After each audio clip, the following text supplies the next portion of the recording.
Otsuka People, selamat datang di acara Karnaval LNC Podcast yang kali ini akan dipandu oleh saya, Putri Maulania Nuanti, mewakili dari tim Legal and Compliance PT Otsuka Indonesia. Apa sih sebenarnya Karnaval LNC Podcast? Karnaval LNC Podcast merupakan podcast berseris yang diinisiasi oleh tim Legal and Compliance PT Otsuka Indonesia, membahas segala hal terkait topik legal and compliance. Nah, pada series pertama, yes, this is the first time for us launching this podcast. Series pertama kita akan membahas topik terkait legal for non-legal yang judulnya adalah Navigating Agreement Efficiently. Jadi di sini kita akan kupas tuntas membahas hal-hal penting seputar perjanjian, dari mulai bagaimana perjanjian itu dibuat, apa ruang lingkupnya, apa sanctionsnya gitu, dan segala hal terkait perjanjian itu sendiri yang tentunya akan menambah pengetahuan bagi Otsuka People terkait topik-topik hukum, terutama menyangkut perjanjian yang mungkin akan sangat bermanfaat dalam pekerjaan yang dilakukan oleh Otsuka People, terutama yang memang ada terkait kesepakatan ataupun perjanjian. Supaya lebih afdol untuk pembahasan kita kali ini, kita akan disupport oleh pakarnya langsung nih. Beliau adalah seorang ahli hukum yang sudah berpengalaman selama 20 tahun di bidang hukum. Beliau sengaja datang dari jauh untuk menghadiri sebagai narasumber di Karnaval LNC Podcast ini. Saat ini beliau merupakan partners dari TNB Partners yang merupakan affiliations dari Norton Rose Fulbright, dan beliau merupakan sarjana hukum lulusan Universitas Indonesia yang mengambil master di University of Melbourne. Segudang pengalaman terkait hukum, dan beliau juga seringkali dipanggil menjadi narasumber di acara seminar-seminar hukum, workshop, ataupun training terkait hukum. Pak Eri Hotman Tobing, SH LLM. Pak Eri akhirnya nyampe juga nih ke sini nih, Karnaval LNC Podcast. Apa kabar? Baik Ibu, baik, sehat. Datang-datang ke sini langsung ditodong kita ngobrol yang agak berat nih topiknya ya.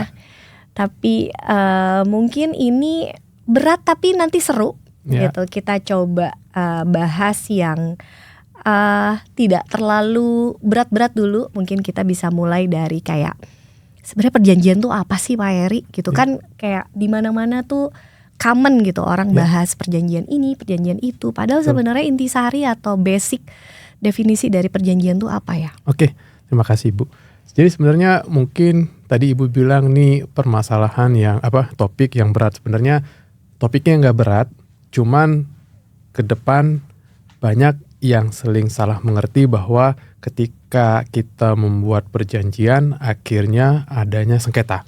Pasti itu. Tapi intinya gini. Jadi kalau kita ngomong janji atau kontrak, itu sebenarnya intinya adalah ketika saya berjanji dengan Ibu dan Ibu berjanji dengan saya. Oke.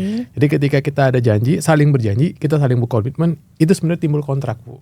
Contohnya, secara sederhana kita datang pergi ke suatu toko untuk beli Soyjoy misalnya.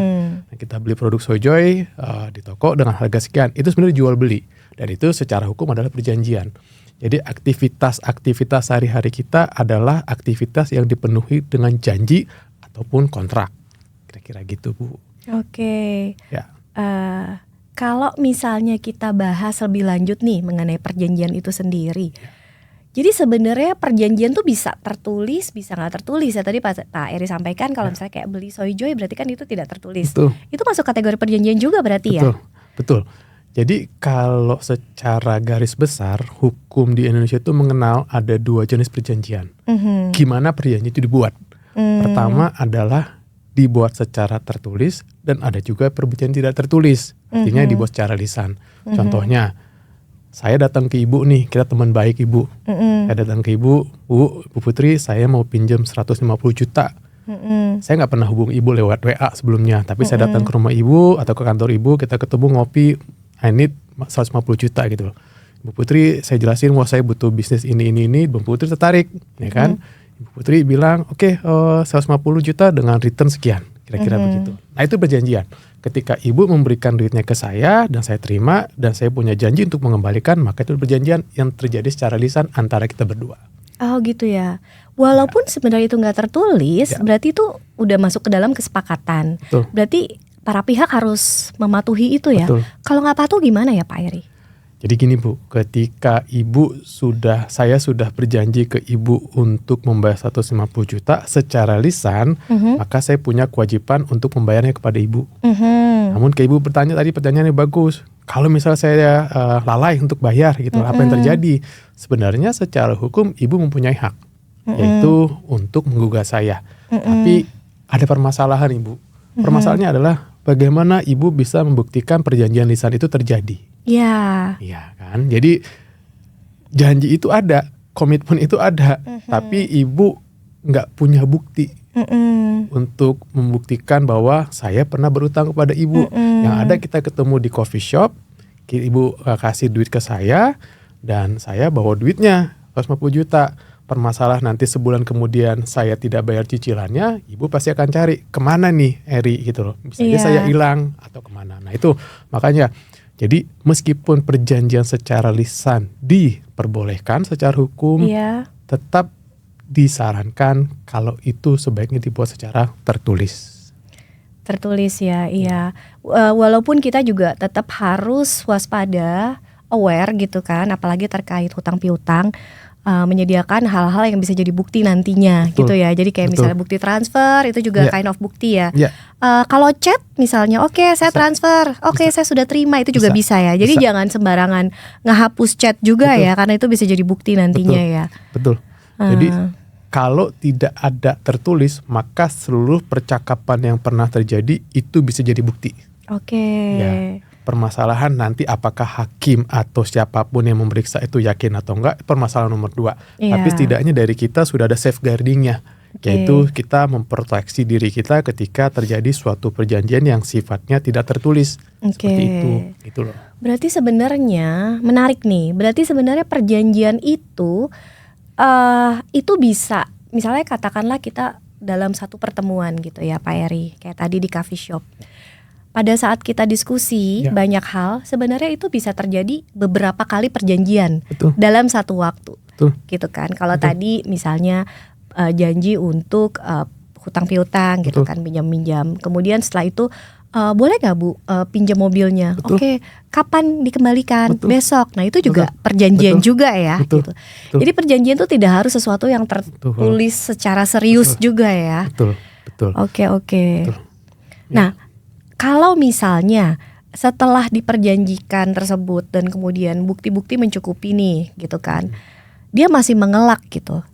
Sebenarnya jalan keluarnya bagaimana sih? Ya, jadi kalau dalam konteks perjanjian tidak tertulis tadi Bu, yang perjanjian kita buat secara lisan, memang agak susah membuktikannya dalam pengalaman. Jadi ya ada 2 opsinya, yaitu Ibu harus menggugat dia ke pengadilan. Atau ya Ibu secara hukum bisa nggak mempertimbangkan apakah dia ada menipu saya. Jadi kita membawakan itu ke ranah pidana. Karena bisa jadi sebenarnya niatnya dia itu bukan untuk pinjam duit, tapi untuk ngambil duit Ibu dengan cara menipu Ibu gitu loh. Dengan bilang dia punya bisnis seperti ini bla bla bla, Ibu yakin, tergerak, Ibu kasih duit. Nah itu ada unsur tipis-tipisnya dengan apakah itu bisa menjadi unsur pidana atau tidak. Gitu loh. Ketika itu memang masuk ke dalam unsur pidana, maka itu memberikan hak kepada Ibu untuk melaporkan ke pihak yang berwenang gitu Bu. Jadi kalau misalnya Ibu pikir wah kalau pengadilan agak susah ya, kalau memang ternyata dia ada unsur menipu selama ini, bilangnya ada bisnis opportunity, ternyata dia gak punya bisnis gitu loh, dan bahkan duitnya dibawa kabur. Nah itu kemungkinan besar bisa membawa itu ke ranah ke pidana, kira-kira gitu. Jadi Otsuka People ternyata walaupun kita awalnya secara perdata gitu kan, perdata tuh gimana? Perdata itu ya kayak tadi kita melakukan transaksi pinjam meminjam gitu kan. Tapi kemudian dalam kurun waktu perjalanan ternyata ada itikat tidak baik lah, seperti itu ya Pak Eri. Bukan hanya lalai tapi juga ada niatan tidak membayar. Ada hal-hal yang bisa dikategorikan unsur pidananya masuk. Kita bisa laporkan itu ke ranah pidana ya Pak Eri ya. Memang bukan hal yang ideal, tapi memang karena ini ranah perdata sebenarnya Bu. Tapi ketika memang ada unsur pidana yang terbukti dari kejadian minjam uangnya itu, jadi harus ada biasanya ya kalau dalam pidana sepengetahuan saya bukan expert di hukum pidana, tapi misalnya ada unsur misalnya dia berusaha meyakinkan ibu, gitu, terus kemudian ibu tergerak untuk memberikan uang, itu kan, ibu meminjamkan uang, sementara kemudian kita tahu dia nggak punya bisnis. Ya, jadi ada penipuan Jadi ternyata duitnya itu dipakai tadinya buat business opportunity dengan return sekian, ternyata nggak ada sama sekali. Nah itu bisa ada celah untuk masuk ke sana. Tapi kalau itu sudah dituangkan secara tertulis, nah itu agak susah jadinya, Bu. Gitu. Ya, untuk mengamankan, jadi kalau kita membuat perjanjian sebaiknya secara tertulis. Betul. Ada rekomendasi nggak sih Pak Eri kalau dalam pembuatan perjanjian sebaiknya klausul-klausul apa saja yang harus tertuang di dalam suatu perjanjian? Kalau secara hukum memang nggak ada pakemnya, Bu. Tapi gini, kalau dalam praktek tentu kita sering membuat perjanjian, dan perjanjian itu yang paling penting adalah adanya hak dan kewajiban. Kita harus tahu dulu hak dan kewajiban para pihak apa untuk dituangkan dalam perjanjian. Jadi klausul hak dan kewajiban paling penting. Yang kedua adalah klausul maksud dan tujuannya. Maksud dan tujuan dari kontrak ini dibuat. Jadi siapa misalnya Otsuka bertindak sebagai supplier atau penjual dan customernya bertindak sebagai pembeli. Maka kita menundukkan diri kita sebagai penjual dan customer sebagai pembeli. Nah ketika itu terjadi kita tahu posisi kita penjual dan lawannya adalah pembeli. Kemudian harganya pasti paling penting, harga dan tata cara pembayaran. Kemudian janji-janjinya apa, itu paling penting juga. Dan biasanya yang perlu kita ketahui adalah apakah pihak yang membuat perjanjian itu adalah pihak yang sah atau enggak. Kemudian klausula yang paling penting juga adalah klausula hukum apa sih yang mengatur. Ya kita di Indonesia.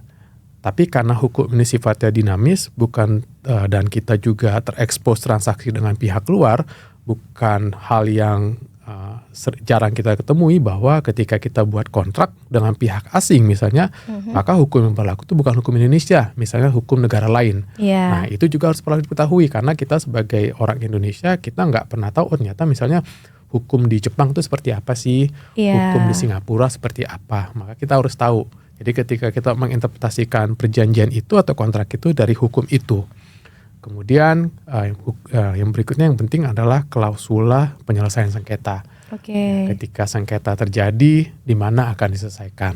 Gitu. Nah, itu beberapa klausula yang penting yang biasanya sering menjadi diskusi antara para pihak ketika membuat kontrak. Kalau misalnya selama durasi waktu perjanjian terdapat perubahan nih. Itu masih boleh gak sih? Misalnya kayak tadinya kita pilih penyelesaian sengketa pengadilan, tapi kemudian kayaknya lama deh, mendingan diselesaikan secara cepat di arbitrase misalnya seperti itu. Bisa gak sih? Jadi hukum perjanjian itu sifatnya dinamis, tapi harus ada pakemnya, Bu. Pakemnya apa? Namanya perjanjian, ada dua pihak yang bersepakat. Jadi ketika Ibu bilang tadi, di awalnya tadi perjanjian misalnya pengadilan, saya mau ubah itu menjadi arbitrase, bisa sepanjang disepakati. Jadi harus ada sepakat, gitu loh. Begitu juga kalau misalnya kita mau selesaiin perjanjian, misalnya buat reasons lah, kita ngerasa kontrak ini nggak ada manfaatnya, misalnya atau terlalu kecil lah buat kita, atau exposure-nya terlalu besar, exposure finansialnya, maka kita bilang kita nggak mau selesaikan kontrak, tapi harus sepakat dianya, gitu loh. Harus sepakat. Jadi mau ubah kontrak atau mengakhiri kontrak harus dengan kesepakatan para pihak. Itu pakemnya, Bu. Jadi perjanjian merupakan undang-undang bagi para pihak yang membuatnya. Seperti itu ya. Nah, kalau misalnya para pihak sudah sepakat, kemudian perjanjian tersebut dirubah atau diakhiri, berarti itu dianggap sudah sah ya. Yang lama dianggap sudah tidak berlaku lagi. Betul, Bu. Nah, kalau misalnya ada satu perjanjian nih, kita bikin di awal ternyata diketahui salah satu pihak itikadnya tidak baik, Pak Eri. Nah, kemudian kita pihak yang menyadari bahwa itu bukan merupakan itikat yang baik, mengajukan proposal nih untuk perjanjian itu direview dan direvisi gitu, Ya. dikembalikan lagi sesuai tatanannya. Ya. Itu gimana Pak Eri? Apakah harus melalui pengadilan Ya. atau ya karena pasti pihak yang tersebut nggak akan sepakat, nggak akan setuju gitu. Ya.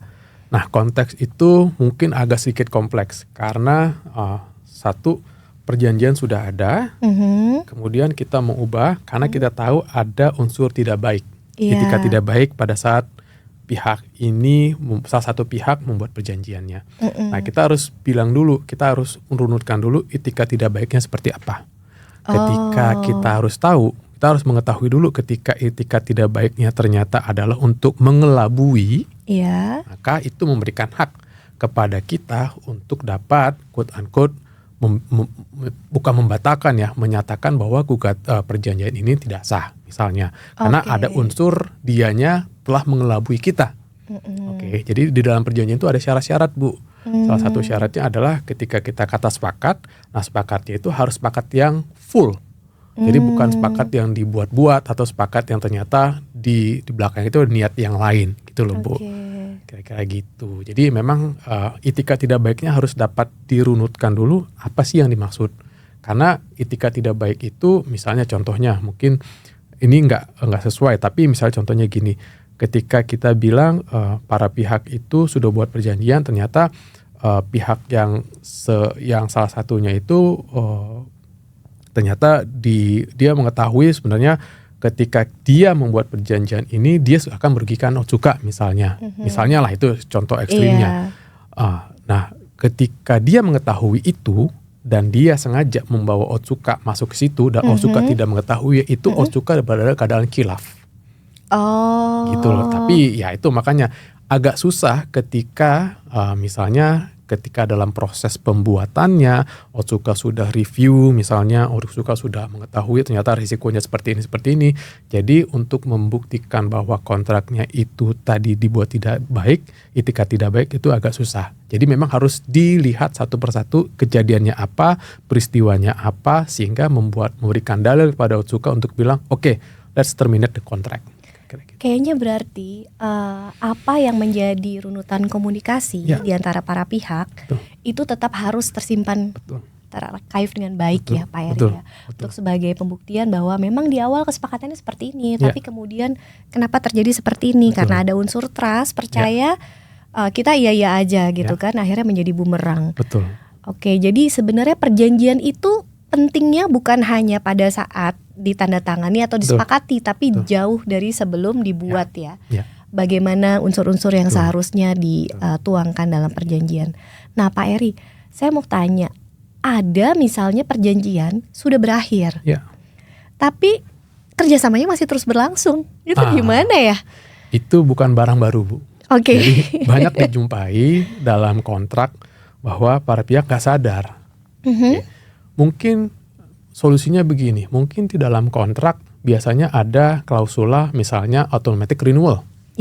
Kalau misalnya tidak diketahui perpanjangan, tidak diberikan, dia mau menghentikan perjanjian 3 bulan atau 2 bulan sebelumnya, maka perjanjian dianggap berlanjut. Nah itu kalau misalnya ada. Kalau misalnya nggak ada, itu yang membuat situasi dalam kondisi yang agak susah. Karena apa? Kalau kita bicara hukum perjanjian Indonesia, kondisi itu hanya dapat dijumpai pada saat sewa, dalam konsep perjanjian sewa.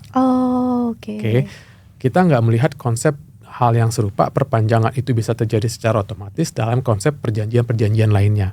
Karena misalnya Indonesia ada jual beli, ada pinjam pakai atau segala macam. Nah makanya oleh karena itu ketika perjanjian itu ternyata sudah berakhir dan memang tidak ada atau lupa untuk memperpanjang tapi kesepakatan itu masih jalan, dan misalnya para pihak tetap bisa melaksanakan perjanjian, dan ketika sadar ya kembali pertanyaannya apakah itikat baiknya, apakah para pihak mau melanjutkan perjanjian, oleh karena itu tanda tangan amendment atau perpanjangan, atau ternyata kalau misalnya yang akan menjadi permasalahan adalah ketika timbul kerugian di tengah-tengah perjanjian ketika waktu jangka waktu sudah berakhir. Nah itu yang akan menjadi dilema. Ya, karena para pihak bilang, loh perjanjian sudah berakhir, tapi kamu masih terima duit saya gitu loh, atau kamu masih terima order dari saya, kira-kira begitu.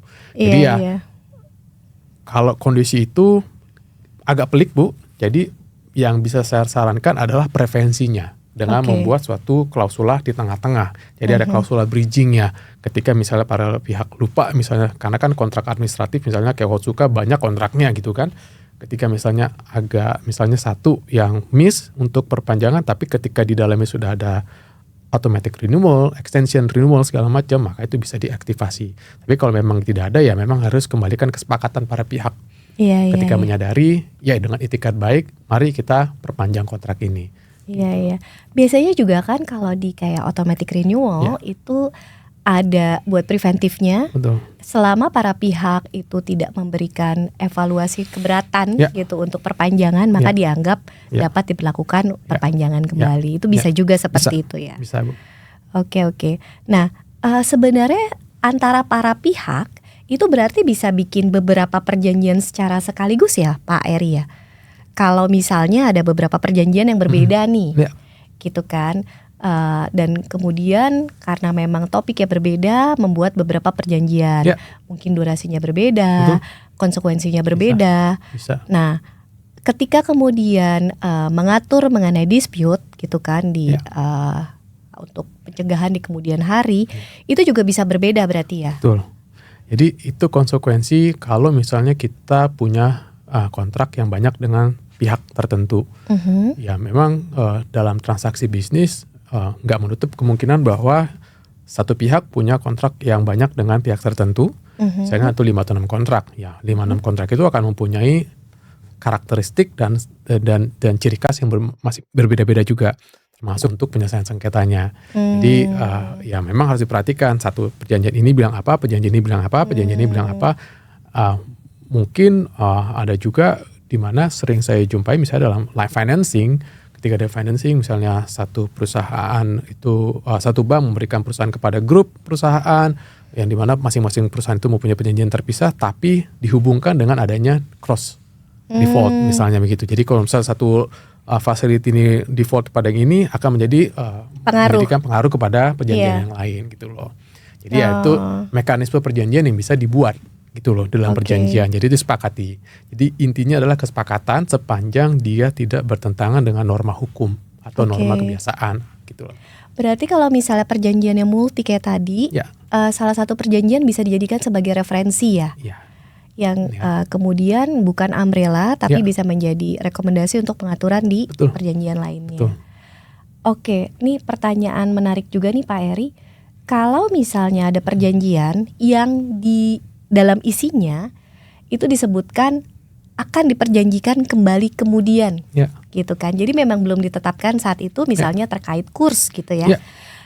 Itu kan prosesnya tidak selalu sama kan, apalagi kalau jangka waktu perjanjian cukup lama. Akan disesuaikan dengan kondisi kurs di masa mendatang misalnya, tapi dengan kesepakatan para pihak. Nah ternyata terjadilah itu di tahun tersebut. Tapi ada salah satu pihak yang menahan untuk memberikan persetujuan, menggantungkan jadinya. Itu bagaimana sebenarnya? Ada tips kah dari Pak Eri terkait hal ini supaya win-win solution di antara para pihak? Selalu saya tekankan bahwa kalau misalnya ada permasalahan atau perbedaan penafsiran, yang paling penting adalah negosiasi. Pasti.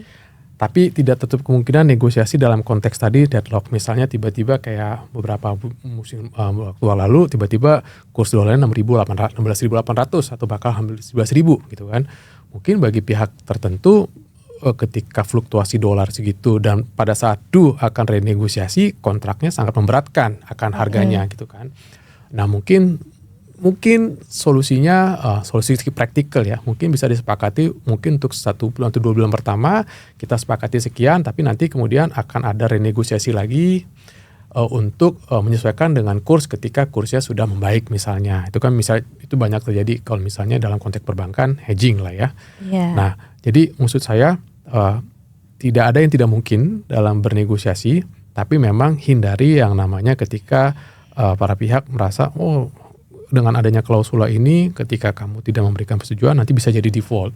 Kan kita dalam berbisnis pingin hubungan yang lebih banyak gitu ya, sepanjang ya hubungan bisnisnya itu mutual gitu kan.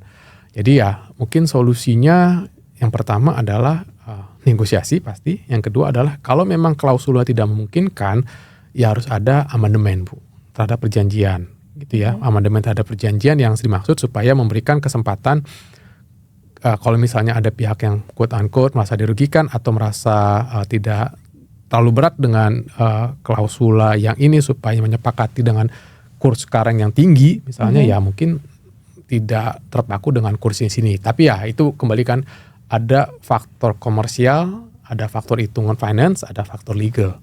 Jadi semua faktor harus diperhitungkan juga sih Bu. Oke. Iya, kalau memang perjanjian harus segera diterbitkan Ya. dan kemudian ada pasal yang masih menggantung karena Ya. belum ada kesepakatan Ya. gitu kan untuk keputusan yang ada, dan kemudian ternyata terjadi dispute Ya. atau terjadi hal-hal yang tidak diharapkan gitu kan. Memang tidak dapat dihindari, kemudian kita harus melakukan negosiasi kembali gitu ya Pak Eri. Tapi bisa juga salah satu solusinya dengan melalui amandemen berarti. Hanya untuk topik tersebut ya. Ya. Oke. Ya, mudah-mudahan ini bisa menjadi pembelajaran juga ya. Karena banyak pihak yang pada saat membuat perjanjian, ketika kemudian tidak terjadi kesepakatan, itu seringkali akhirnya malah tidak dibuat gitu.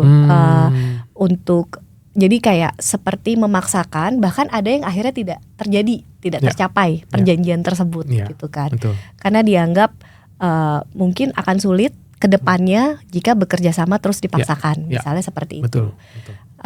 Tapi ada juga yang mungkin akhirnya jadinya salah satu pihak terpaksa mengikuti, gitu kan, walaupun sebenarnya tidak sepakat, sebenarnya tidak setuju.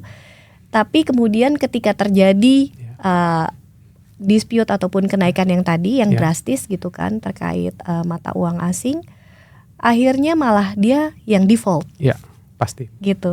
Akhirnya dia yang won prestasi. Betul. Nah, kalau melihat pada kondisi tersebut, solusi bijak adalah nggak apa-apa, kita tetap bisa menuangkan pasal tersebut, berarti gitu ya Pak Eri. Tapi kemudian untuk penyelesaiannya itu bisa diselesaikan dengan matang di dalam amandemennya, berarti ya Pak Eri. Jadi intinya adalah niat baik dari para pihak terhadap perjanjian itu.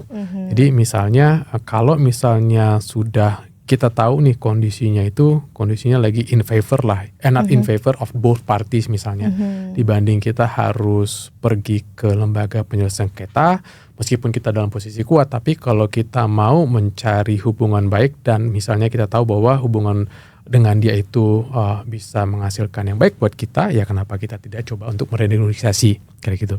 Jadi intinya adalah cobalah berkomunikasi dulu, kalau tidak mungkin ya memang harus dicari opsi-opsi penyelesaiannya seperti apa.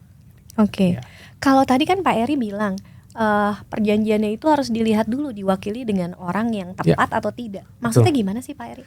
Jadi gini, mungkin saya sebelum masuk terlalu jauh, jadi di hukum perjanjian itu ada namanya syarat perjanjian ya Bu. Jadi syarat ini harus dipenuhi. Pertama adalah orangnya yang membuat perjanjian itu cakap. Cakap itu artinya adalah secara hukum dia mempunyai kapasitas, dia mempunyai wewenang untuk membuat perjanjian. Misalnya kalau kita ngomong individual itu adalah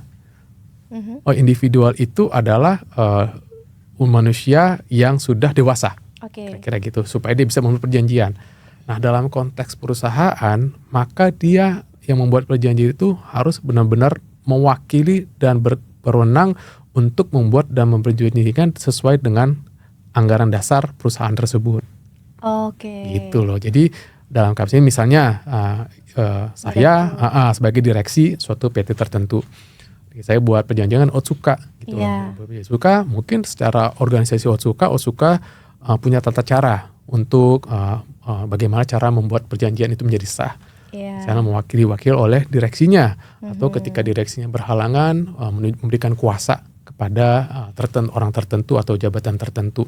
Nah, ketika itu terjadi, maka perjanjian itu dibuat oleh orang yang cakap. Nah, orang yang tidak cakap itu misalnya saya tuh bilang saya ngaku-ngaku sebagai direksi, gitu lah. Dan padahal saya sebenarnya bukan direksi. Oke. Atau saya misalnya hanya manajer biasa, saya datang, saya mewakili PT ini, saya akan membuat perjanjian ini, dan kita bilang, oh memang selama ini dealnya dengan saya gitu loh. Selama ini negosiasi dengan saya, ibu percaya dan kita buat perjanjian. Tapi kemudian perjanjian itu dicek ternyata dibalik ke belakang, loh ternyata PT-nya bilang, wah saya nggak pernah nyuruh orang buat ini perjanjian ini. Nah itu kan jadi dilema, ya kan. Jadi sebelum kita buat perjanjian, kita harus memastikan bahwa kecakapan itu penting. Jadi siapa sih yang mitra berkontrak kita tuh siapa? Pastikan ketika dia mau tanda tangan, kita bukan yang nggak percaya, tapi minta doang anggaran dasarnya, atau nggak ada keputusan dari direksinya atau pemegang sahamnya bahwa kalau misalnya dia bukan orang yang berwenang, ada nggak penunjukannya, surat kuasanya untuk menandatangani ini, kira-kira gitu. Itu syarat yang cakap gitu loh Bu. Jadi harus cakap, kemudian sepakat, dan kemudian yang ketiga syaratnya adalah ada objeknya. Dan yang terakhir adalah objeknya itu atau apa yang diperjanjikan haruslah dalam konteks tatanan lawful atau itu sesuai dengan ketentuan hukum. Jadi kita nggak bisa bikin perjanjian yang sebenarnya isinya melanggar Ya, hukum nggak gitu bisa. ya. Secara hukum batal dia Bu. Oh secara hukum batal ya. Ketika kita tahu bahwa misalnya saya berutang dengan ibu, Bu, mohon maaf saya mau ikut-ikutan judol nih. Nah, ibu tahu nih judol kan lagi marak misalnya nih, dan gainnya kan tinggi. Ketika ibu tahu, ibu memberikan utang kepada saya dan saya tujuan itu adalah berjudi, maka ketika saya nggak bisa membayar utang kepada ibu nggak boleh datang ke pengadilan. Saya pinjemin uang ke Pak Eri untuk apa? Untuk berjudi. Pengadilan bilang, loh Anda tahu itu dilarang. Kira-kira begitu secara ekstrimnya lah. Gitu loh. Iya. Berarti terlepas nantinya itu kemudian terjadi pelanggaran atau apapun dari sejak terjadi kesepakatan perjanjian, kalau itu tidak sesuai dengan hukum maka itu sudah batal gitu ya. Betul. Oke. Pak Eri, sebenarnya kalau dari sisi Pak Eri sendiri gitu ya, selama menangani kasus-kasus hukum yang ada gitu, terkait perjanjian ini sendiri biasanya yang paling sering menjadi sengketa apa sih Pak Eri? Oke Bu, ini pertanyaan menarik karena hampir semua sengketa yang saya tangani timbul dari perjanjian. Oke. Yang paling banyak saya tangani adalah sengketa korporasi antara pemegang saham. Jadi misalnya contohnya PT A atau PT B, misalnya kita punya joint venture lah ya, atau punya hubungan dengan pihak asing gitu kan, untuk membuat satu perusahaan di Indonesia. Kita sudah membuat aturannya, tata caranya segala macam baik, running smooth. Kemudian dalam waktu tertentu ternyata kok nih PT-nya yang kita buat ini ternyata kok nggak running well, gitu loh. Terus kita injek modal terus gitu kan, diminta penambahan modal, jadi kira-kira gimana sih, gitu loh. Ketika sudah berhubungan dengan financial, maka akan ada pertanyaan, what happened with the company? Kenapa suffer losses terus? Ya kan? Maka udah mulai timbul namanya distrust. Dengan pemegang saham yang lain ataupun dengan manajemen. Ya kan? Ini kenapa duit yang saya berikan tuh kemana? Gitu loh. Pertanggungjawabannya nggak ada, nggak pernah ada namanya laporan umum, laporan keuangan yang baik, yang pernah diaudit, nggak pernah ada ini, kira-kira seperti running as usual aja. Gitu loh. Nah, itu penting kan, secara tata cara good governance penting. Nah, ketika itu muncul, timbul distrust, itu susah untuk dikembalikan lagi trustnya itu. Gitu loh. Dan itu dari situ pengalaman saya, itu sengketa-sengketa besar sering terjadi, gitu loh. Jadi ya nanti prosesnya itu bisa panjang. Dan tidak favorable kemanapun gitu loh, dan costly gitu loh. Jadi pengalaman saya membuktikan bahwa saya pernah mendampingi suatu klien karena sengketa antara pemegang saham itu sampai harus melakukan proses persidangan di 3 negara.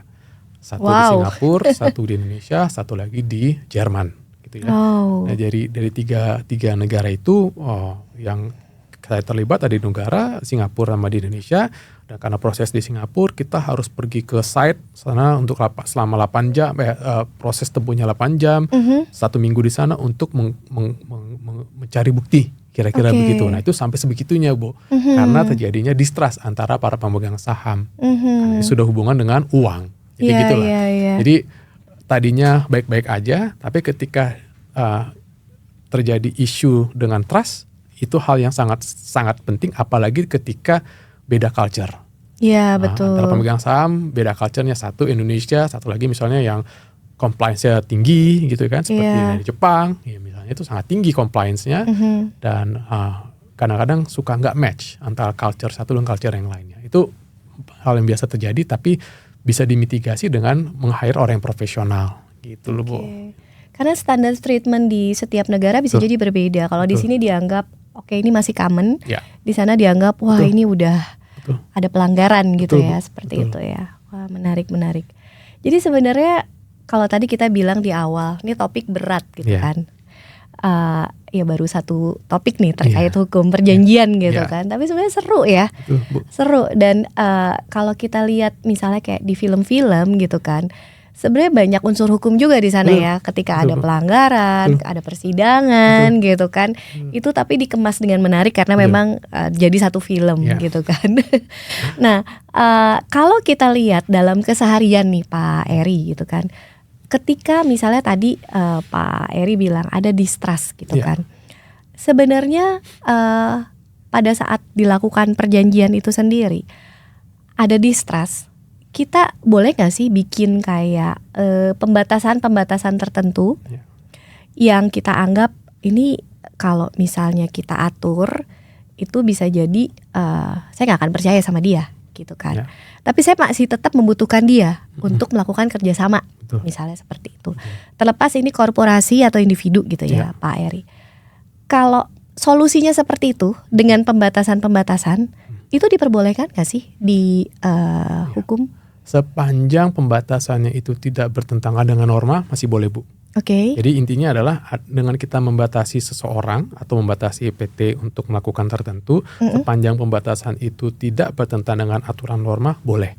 Karena tentu kita harus memproteksi kepentingan kita kan. Oke. Kita harus memproteksi kepentingan kita yang kita tahu, misalnya pihak ini ternyata kita punya trust issue sama dia, tapi ya kayak Ibu bilang tadi, wah kita masih butuh dia. Misalnya dia punya jaringan yang baik lah, Iya. misalnya dia punya jaringan baik, tapi kita tahu nih, ini kalau kita hire dia, kita juga punya risiko. Iya. Gitu. Oleh karena itu,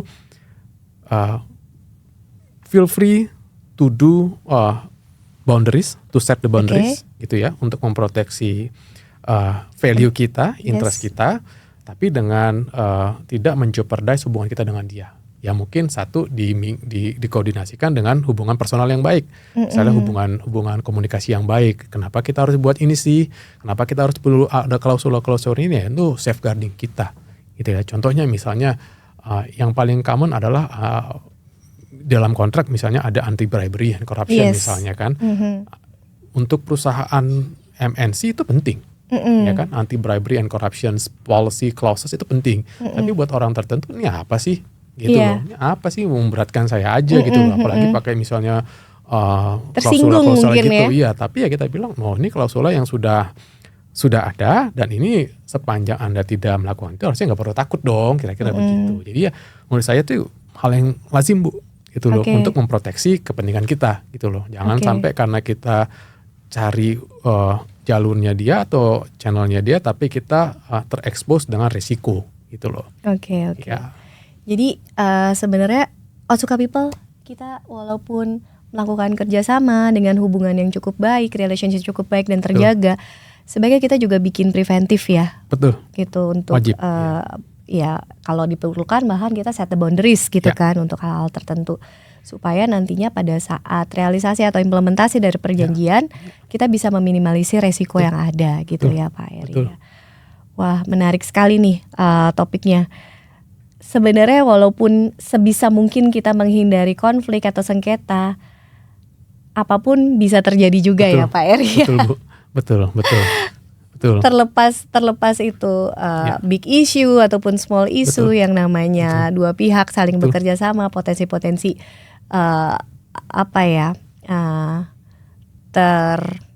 intrik-intrik tergores kepentingan masing-masing itu tetap ada gitu ya. Jadi yang kita bisa lakukan adalah meminimalisir resiko sebisa-bisanya dengan tetap memperhatikan kepentingan dari masing-masing pihak ya Pak. Betul, Bu. Oke. Jadi kalau kita coba runut nih dari atas ya Pak Eri, sebenarnya kalau dari sisi perjanjian sendiri itu bisa tertulis dibuatnya, bisa tidak tertulis. Ya. Kemudian harus diwakili oleh orang yang berwenang Ya. gitu kan. Apabila itu di perusahaan maka secara korporasi memang dia berhak mewakili gitu kan. Betul. Dan juga penandatangan juga dibuat dengan secara sah Ya. gitu kan. Dan harus memuat klaus-klaus sesuai dengan yang diatur di undang-undang gitu kan. Selain pihaknya tadi cakap, kemudian isinya juga tidak boleh bertentangan dengan undang-undang. Kemudian juga kesepakatan itu akan dianggap sebagai undang-undang bagi yang membuatnya, bagi para pihak. Dan juga sebenarnya kesepakatannya itu sendiri apabila kemudian ada yang sifatnya akan disepakati kemudian itu bisa saja dituangkan. Tapi pada saat kemudian terjadi dispute atau apapun di kemudian hari kita bisa lakukan amandemen, kita bisa lakukan negosiasi juga gitu kan. Artinya tidak menutup kemungkinan ini bisa berkembang gitu ya. Dan apabila para pihak kemudian sepakat untuk mengakhiri karena memang tidak ada lagi yang perlu dilanjutkan, itu bisa saja berarti ya Pak Eri. Jadi pembaharuan, revisi, terminasi sepanjang itu disepakati para pihak itu bisa dilakukan gitu ya. Dan tadi yang menarik juga apabila kemudian terjadi jangka waktu yang berakhir tapi kemudian kerjasama masih berlangsung itu kemudian para pihak dapat saling merefleksi apakah memang kerjasama ini dibutuhkan dan memang dilaksanakan dengan itikat baik dari para pihak dan kita bisa melanjutkan dengan klaus yang ada ataupun membuat klaus yang baru itu juga bisa-bisa saja gitu ya Pak Eri. Banyak ya yang kita udah bahas ya, termasuk tadi dispute juga gitu kan. Menarik. Kayaknya kalau kayak gini udah makin pede ya kita bikin perjanjian yang sekiranya nanti bisa terhindar dari resiko-resiko yang bisa merugikan bagi kita sebagai salah satu pihak yang menyepakati di perjanjian gitu ya Pak Eri ya. Harusnya udah lebih pede ya. Terlepas itu verbal ataupun tertulis, mau bikin perjanjian hayo tapi kita tetap hati-hati gitu ya Pak Eri ya. Dan kalau itu diatur di beberapa ketentuan sekaligus juga kita harus perhatiin semuanya berarti ya Pak Eri ya. Gak hanya fokus misalnya distribusi aja gitu kan. Oke. Udah di penghujung acara nih kita. Seneng sekali nih udah gak kerasa ngobrol sama Pak Eri malah. Sama-sama Ibu. Jadi saya mau ucapin terima kasih banyak Pak Eri berbagi ilmunya, berbagi pengalamannya untuk para Otsuka People terkait perjanjian. Walaupun satu topik terkait perjanjian tapi banyak banget yang dibahas gitu kan. Ada tips-tips gitu kalau untuk Otsuka People yang mau membuat perjanjian atau mungkin terlibat untuk pembuatan perjanjian? Mungkin terima kasih Ibu Putri atas kesempatannya untuk hadir di Carnaval LNC Podcast. Mungkin beberapa tips untuk Otsuka People untuk ketika membuat perjanjian. Jadi kami paham Otsuka ini pasti banyak divisi ya Bu, banyak departemen gitu loh. Yang paling pertama adalah ketahui kita membuat perjanjian apa. Ketahui perjanjiannya apa, kemudian kita deal dengan siapa, paling penting.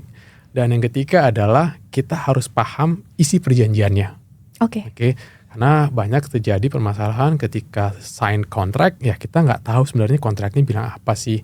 Yang penting transaksi jadi, duit ada hubungan kerjasama, ada duit keluar, ada duit masuk, tapi kita tidak tahu ternyata di dalamnya itu ada jebakan-jebakan.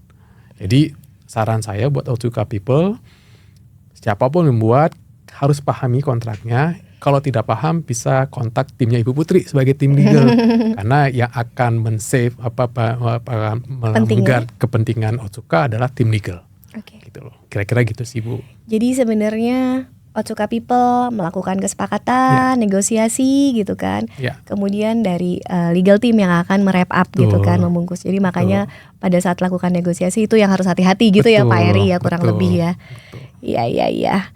Oke, akhir kata dari kami tim Carnaval LNC Podcast mengucapkan terima kasih sebanyak-banyaknya kepada Bapak Eri yang merupakan partner dari TNB and Partners, afiliasi dari Norton Rose Fulbright. Terima kasih banyak sudah meluangkan waktunya hadir di Karnaval LNC Podcast. Pada kali ini membagi pengalaman, waktu, dan pengetahuannya. Dan bagi Otsuka People, terima kasih juga sudah menyaksikan Karnaval LNC Podcast di seri pertama. Masih seri pertama nih, masih berlanjut gitu. Jadi please nantikan juga untuk seri-seri berikutnya dengan topik yang berbeda. Bersama kami di sini berbagi pengetahuan tentang legal dan compliance. Tetap sehat, semangat, dan yang paling penting tetap patuhin hukum. Oke, Otsuka People, stay tune and bye-bye.